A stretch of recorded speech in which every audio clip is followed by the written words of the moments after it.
216 BC.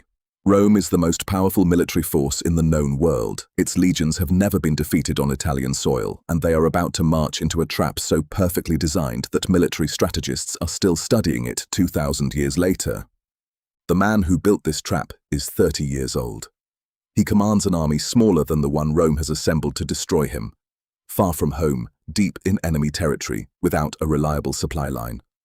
By every rational calculation, he should lose. His name is Hannibal Barca, and rational calculation has never been his strongest quality.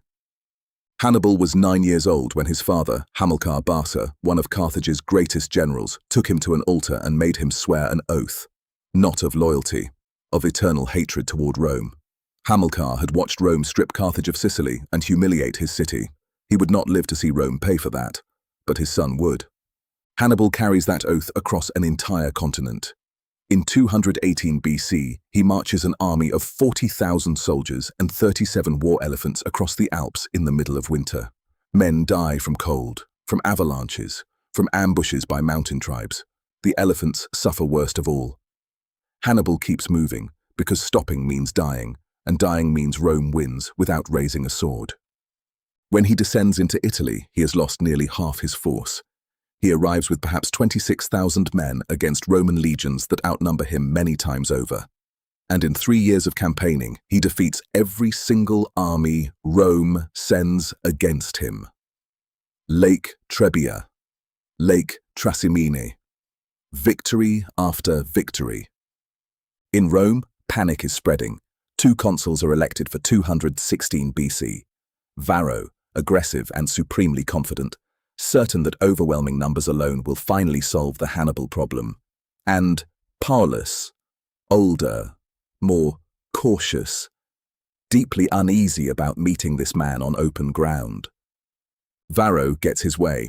Rome assembles the largest army in its history, 86,000 soldiers marching south to end this war with the overwhelming force of Roman arms.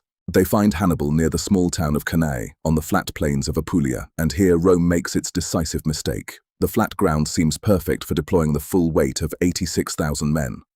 What Rome doesn't understand is that the flat ground is exactly what Hannibal wanted. He chose this location deliberately, because open terrain doesn't automatically favor the larger army. In the right hands, it favors the smarter one. Hannibal deploys his force in a formation unlike anything Rome has ever seen. A crescent shape, the center deliberately bulging forward toward the Romans, his stronger units pulled back on both wings. His weakest troops, Gauls and Spanish infantry, are placed at the most exposed position, directly in the path of the main Roman advance. To the Roman commanders, it looks like weakness, an enemy that can be broken by pushing hard at the center. They see exactly what they expect to see. The battle begins in the early morning of August 2nd, 216 BC. The Roman infantry advances in tight formation, shields locked, the full weight of 86,000 men pressing forward. They hit Hannibal's center hard, exactly as planned. And the center begins to give ground, slowly, falling back step by step. To the Romans, it feels like a breakthrough. The enemy is retreating. Push harder. Pack tighter. Follow them back. More Roman soldiers surge forward from behind, driving the men at the front deeper into the Carthaginian formation. The lines pack together more tightly as the crescent bends and reverses. The Romans are advancing with everything they have. And that is precisely what destroys them. On both flanks, Hannibal's cavalry deals with the Roman horsemen with brutal, professional efficiency, superior in skill to the Roman horse they face. Within a short, violent engagement, the Roman cavalry on both flanks is driven from the field completely. Now, Hannibal's cavalry is free to turn inward. The Romans have pushed so far into the yielding center that they are now surrounded on 3 sides by Hannibal's veteran African infantry, waiting on the wings for exactly this moment. The cavalry closes the 4th side from behind. The encirclement is complete. 86,000 Roman soldiers are trapped inside a circle, shrinking with every passing minute. Soldiers are pressed so tightly together that men cannot raise their sword arms, cannot turn, cannot fight, cannot retreat, because the men behind them are still pushing forward, unaware of what is happening at the front. The most disciplined infantry in the world is being slaughtered without being able to fight back because the geometry of their own formation has become a weapon against them. The killing is systematic and merciless. Hannibal's forces press inward from every direction at once. 70,000 Roman soldiers die in a single afternoon. Among them, 1 consul, 29 military tribunes, and 80 senators. Rome loses an entire generation of its leadership before the sun goes down.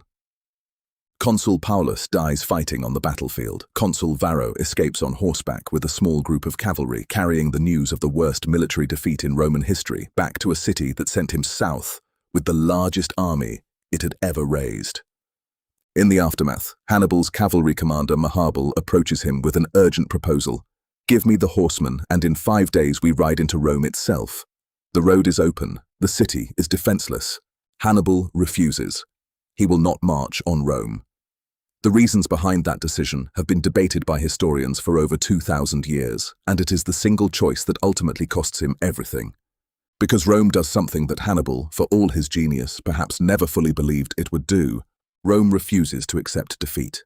The Senate meets in emergency session, shaken but unbroken. No negotiations, no surrender. Instead, they arm every man capable of carrying a weapon. They offer freedom and citizenship to slaves willing to fight. They appoint new commanders and begin the long process of learning how to defeat the man who has just destroyed their finest army. It takes Rome 15 more years to fully answer Cannae. In 202 BC, at the Battle of Zama in North Africa, the Roman general Scipio, who studied Hannibal's methods with obsessive care, defeats him using the very same principle of encirclement that Hannibal used against Rome that August morning. Hannibal survives the battle but loses the war. Carthage surrenders. He spends the rest of his life in exile, the greatest general of his age, reduced to a hunted fugitive. Rather than be handed over to Rome, he eventually takes his own life. Decades later, Rome destroys Carthage completely, erasing it from the map. Cannae remains the single greatest tactical victory in the history of ancient warfare. 70,000 soldiers killed in one afternoon by an army half their size, using no weapon more sophisticated than intelligence, and a perfect understanding of exactly how the enemy would behave because they had spent years training that enemy to behave exactly that way. Military academies around the world still study Cannae today, not as a curiosity of ancient history, but as a living lesson in tactics. The double envelopment, and every general who has attempted it since, has followed the template Hannibal laid down on a flat plain in southern Italy on an ordinary summer morning in 216 BC. Today, the plain of Cannae is quiet farmland. The river still runs through it exactly as it did then. Almost nothing to see, a few low ruins, some excavated foundations on a distant hill. But if you stop and walk out onto that flat open ground and look in every direction, you begin to understand what Hannibal understood the moment he first laid eyes on it. The ground itself was his weapon. The Romans' own overwhelming numbers were his weapon. Their confidence, as they pushed deeper into the yielding center, was his weapon. He didn't defeat Rome's greatest army through superior force. He made Rome's greatest army defeat itself.